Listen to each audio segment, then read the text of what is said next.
Astro தமிழன் channel மூலம் உலகம் முழுவதும் வாழ்ந்து கொண்டிருக்கக்கூடிய சகோதர சகோதரிகளுக்கு அன்பார்ந்த வணக்கங்கள் மற்றும் வாழ்த்துக்கள். இன்றைய பதிவு 2026 ஆனி மாத ராசி பலன்கள். முதலில் இந்த ஆனி மாதத்தினுடைய கிரக அமைப்புகளை பார்ப்போம். அதன்படி சனி பகவான் மீனமனையில் இருக்கிறார். செவ்வாய் பகவான் ஆட்சி பலத்தோட மேசத்தில் அமர்ந்திருக்கு. சூரியனும் புதன், இந்த இரண்டு கிரகங்கள் மிதுன மனையில் வீட்டிருக்க குரு சுக்கிரன். இந்த இரண்டும் பணத்தை தரக்கூடிய கிரகங்கள். கடக மனையில் வீட்டிருக்க கேது பகவான் சிம்மத்திலும் ராகு பகவான் கும்பத்திலும் அமர்ந்திருக்காங்க. சரி, இந்த மாதம் பெயர்ச்சியாக கூடிய கிரகங்கள் என்ன என்று பார்க்கும்போது, இந்த ஆனி மாதம் 7ஆம் தேதி, அதாவது 21 ஜூன் 2026 செவ்வாய் பகவான் மேசத்திலிருந்து ரிஷபத்துக்கு பெயர்ச்சியாகிறார். அதேபோல இந்த ஆனி மாதம் 8ஆம் தேதி புதன் பகவான் கடகமனைக்கு பெயர்ச்சியாகி பிறகு வக்கிரமாகி மீண்டும் வந்து மிதுனத்துக்கு அமரப்போகிறது. அதாவது ஆனி மாதம் 23ஆவது தேதி. அதேபோல் சுக்கிர பகவான் பெயர்ச்சியும் இந்த ஆனி மாதம் இருக்கு. அதாவது ஆனி மாதம் 20 தேதி 4 ஜூலை 2026 சுக்கிர பகவான் கடகத்திலிருந்து சிம்ம மனைக்கு பெயர்ச்சியாகிறது. இந்த கிரக அமைப்புகளை வைத்துக்கொண்டு இந்த ஆனி மாதம் என்ன மாதிரியான பலன்கள் சாதகம், இந்த பதிவை முழுவதுமாக பாருங்கள். கண்டிப்பாக ஏதாவது ஒரு விதத்தில் உங்களுக்கு பயனுள்ளதாக இருக்கும் என்பதில் எந்தவித மாற்று கருத்தும் கிடையாது. சிம்மராசி அன்பர்களே, ஆனி மாதம் எப்படி இருக்கப் போகுது? உங்கள் ராசிநாதனான சூரிய பகவான் 11ஆம் இடம் என்று சொல்லக்கூடிய லாபஸ்தானத்தில் இந்த மாதம் முழுவதும் இருக்கப் போறாங்க. அதாவது நீங்க போய் 11ஆம் இடத்துல லாபஸ்தானத்துல உட்கார்ந்திருக்கிறாங்க. அப்ப உங்கள் மனசு, எண்ணம், செயல் சிந்தனைகள் எல்லாம் லாபத்தை நோக்கிய ஒரு சிந்தனையாகவே இருக்கும். அதே சமயத்துல அங்க புதனோட சேர்ந்திருக்காரு. தனக்கு பிடித்த அந்த சூரியனுக்கு பிடித்த நண்பர் என்று சொல்லக்கூடிய ஒரு சர்ப்ப கிரகம் கேது உட்கார்ந்திருக்கு. ஞானக்காரகனான கேது உட்கார்ந்திருக்கு. அப்ப உங்கள் ஆள் மனது என்ன சொல்லிருதோ அதை செய்தால் உங்களுக்கு நல்லதுதான். தெளிவாக கொடுத்துரும். இங்க போனா இது நல்லது, இங்க போனா இது கெட்டது. இதை செய்தால் நமக்கு எந்த கெடுதல்களும் ஏற்படுத்தப் போவதும் இல்லை. இதை இப்படி அறிவார்ந்து நுட்பமான சில எண்ண உணர்வுகள் கண்டிப்பாக இந்த சிம்மத்துக்கு ஏற்படுத்தும். அதில் எந்த மாற்று கருத்து இல்ல. ராசிநாதன் நன்றாக இருந்தால் ஒரு நல்ல தன்மையில்தானே இந்த மாதம் இருக்கப் போறீங்க. அதுவும் குறிப்பாக குழந்தைகளுக்காக செலவு அப்படின்றது கண்டிப்பாக உண்டு. இந்த மாதம் சிம்மராசி அன்பர்களுக்கு 2ஆம் அதிபதி தனத்தை கொடுக்கக்கூடியவன். குடும்பத்தை அமைத்துக் கொடுக்கக்கூடிய புதன் பகவான் இப்ப எங்க உட்கார்ந்திருக்காருனா 11ஆம் இடமான லாபஸ்தானத்துல உட்கார்ந்திருக்கிறது. ஒரு நல்ல தன்மைதான்.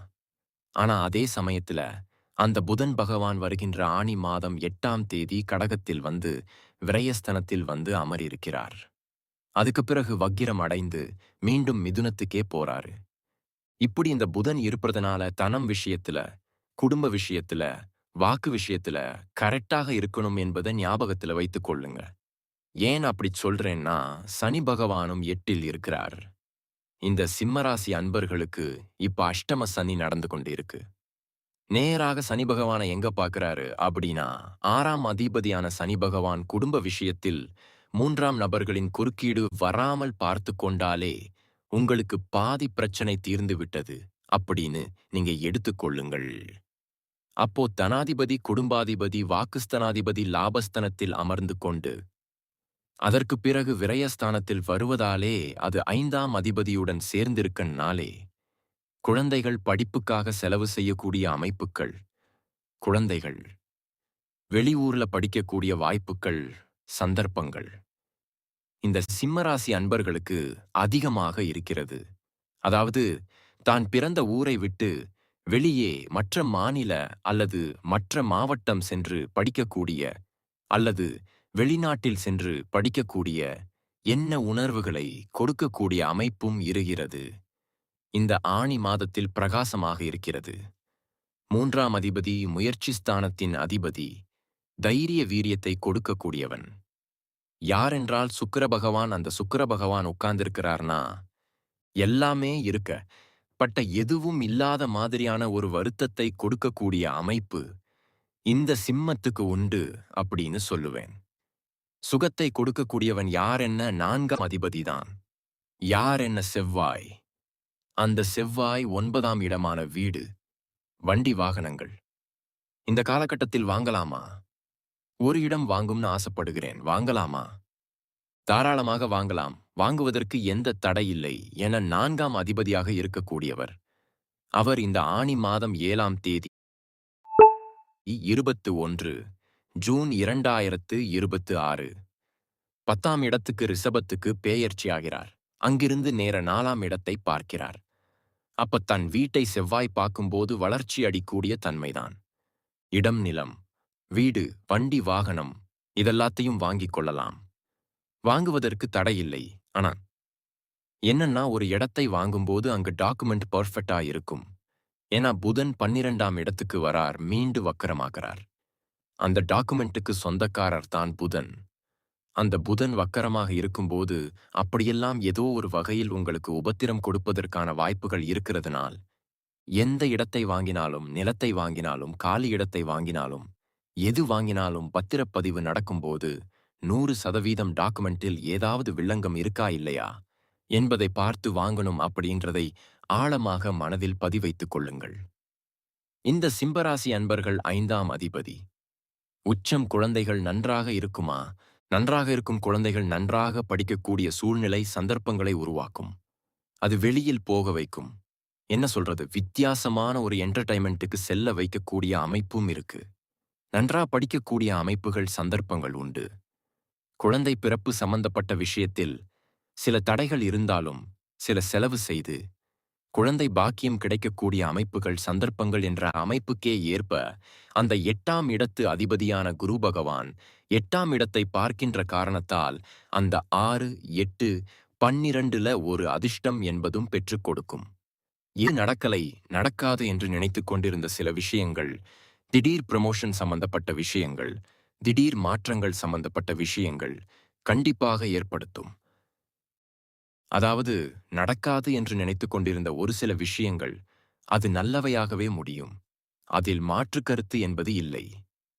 10ஆம் அதிபதி தொழில் ஸ்தானத்தின் அதிபதியாக இருக்கக்கூடியவர் சுக்கிரன். போய் 12ல மறைஞ்சிட்டாரு. இந்த ஆனி மாதம் 20ஆம் தேதி சிம்மத்தில் உங்கள் ராசியில் வந்து உட்காரப் போறாரு. 10ஆம் இடத்தில் செவ்வாய் வந்து உட்காரப் போகிறது. அந்த செவ்வாய் பாகியாதிபதி 10ஆம் இடத்தில் வந்து அந்த இடத்தில் திக்பலம் அடைகிறது. செவ்வாய் 10ஆம் இடத்தில.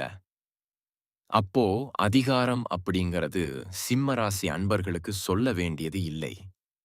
அதிகாரத்திற்கு முக்கியத்துவம் தரக்கூடிய நபர்கள் சில அதிகாரத் தோரணைகள், சில விஷயங்கள், அதாவது தொழிலில் ஒரு மாற்றம் அப்படிங்கிறது கண்டிப்பாக உண்டு. ஒரு நல்ல மாற்றம் உண்டு. ஆனா ஒரே ஒரு விஷயம், சிம்மராசி அன்பர்கள் கோபப்படக்கூடாது. ஏன்? செவ்வாய் வந்து கோபம், ஆக்ரோசம் என்பது தலை தூக்கும்.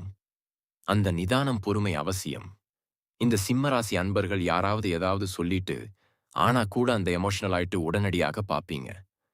அப்ப வேலையில் கோபத்தையும் ஆக்ரோசத்தையும் காமிக்க கூடாது. இந்த சிம்மராசி என்பர்கள் இந்த அஷ்டம சனி முடியும் வரைக்கும் நல்ல ஞாபகத்தில் வைத்துக் கொண்டு இருப்பது நல்லது. அஷ்டம சனி முடியும் வரைக்கும் வேலையாக இருக்கட்டும், தொழிலாக இருக்கட்டும், வியாபாரமாக இருக்கட்டும், எதுவாக இருந்தாலும் கொஞ்சம் அலைச்சல், திருச்சல் கண்டிப்பாக இருக்கத்தான் செய்யும். ஒரு திருப்தி இருக்காது. அப்படி என்ன இந்த அஷ்டம சனி முடியும் வரைக்கும் இருக்கும்? வேலை இருந்திருக்கலாம். வேலையை அவசரப்பட்டு கோபப்பட்டு விட்டுவிடக்கூடாது. எப்படியும் மாற வேண்டும். முடிவெடுத்தால் இன்னொரு வேலை அமைத்துக் கொண்டுதான் மாற வேண்டும். இதை மட்டும் கெட்டியாக ஆழமாக மனதில் பதிவைத்துக் கொள்ளுங்கள். மற்றபடி இந்த மாதம் சில நல்ல விஷயங்கள். என குரு 5ஆம் அதிபதி உச்சமாக இருக்கிறதுனால் குருவின் பார்வையால் சில நண்பர்கள், சில மாற்றங்கள் கண்டிப்பாக ஏற்படுத்தும். திடீர் அதிர்ஷ்ட வாய்ப்புகளும் உண்டுன்னு நான் சொல்லியிருக்கேன். இந்த சிம்மராசி அன்பர்கள் இந்த மாதம் சில மாற்றத்தை நோக்கி செல்லக்கூடிய ஒரு மாதமாக அமைகிறது. இப்ப நான் சொன்னது ஒரு பொது பலன்கள் மட்டுமே. இந்த ராசி நட்சத்திரத்துல பாத்தீங்கன்னா பல கோடிக்கணக்கான பேர் இருப்பீங்க. எல்லாருக்கும் ஒரே மாதிரி பலன்கள்னா நிச்சயமா இல்ல. ஏன்னா ஒவ்வொருத்தருடைய ஜாதக அமைப்புகள் மாறுபடும். தசா புத்தியும் மாறும். அதுக்கு தகுந்த மாதிரி பலன்களும் மாறும். ஒரு துல்லிய பலன் வேணும். உங்க ஜாதத்துல கிரகங்கள் எப்படி இருக்கு? என்ன ஆதிபத்தியத்துல இருக்கு? எந்த டிகிரியில இருக்கு? இப்ப நடப்பு தசாநாதன், புத்திநாதன், அந்தரநாதன், சூட்சமநாதனைப் பொறுத்து இந்த 2026இல் சொந்த தொழில் செய்வதற்கான கொடுப்பினை இருக்கா? அப்படி இருக்கக்கூடிய பட்சத்துல எப்ப நம்ம சொந்த தொழிலை ஆரம்பிக்கலாம்? இந்த 2026ல எப்பதான் நமக்கு திருமணம் நடக்கும்? இந்த 2026இல் நான் வீடு கட்டுவேனா? எப்ப குழந்தை பாக்கியம் கிடைக்கும்? எந்த கோர்ஸ் எடுத்து படித்தா நம்மளுடைய ஃபியூச்சர் நன்றாக இருக்கும்? எப்ப நான் வீடு கட்டுவேன்? இது போன்ற கேள்விகளுக்கு துல்லியமான பதிலை நம்மால் கூற முடியும்.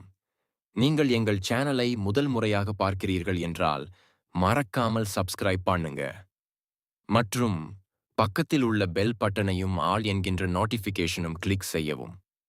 நீங்கள் அறிவிப்பை கிளிக் செய்தால் நான் அடுத்தடுத்து போடக்கூடிய பலன்கள் உங்கள் அறிவிப்பில் வந்து சேரும். இந்த ராசியை பின்பற்றுபவர்கள் அனைவருக்கும் நீண்ட ஆயுளும் செல்வ செழிப்பும் செல்வாக்கும் கிடைக்க வாழ்த்துக்கள். நன்றி மற்றும் நல்வாழ்த்துக்கள்.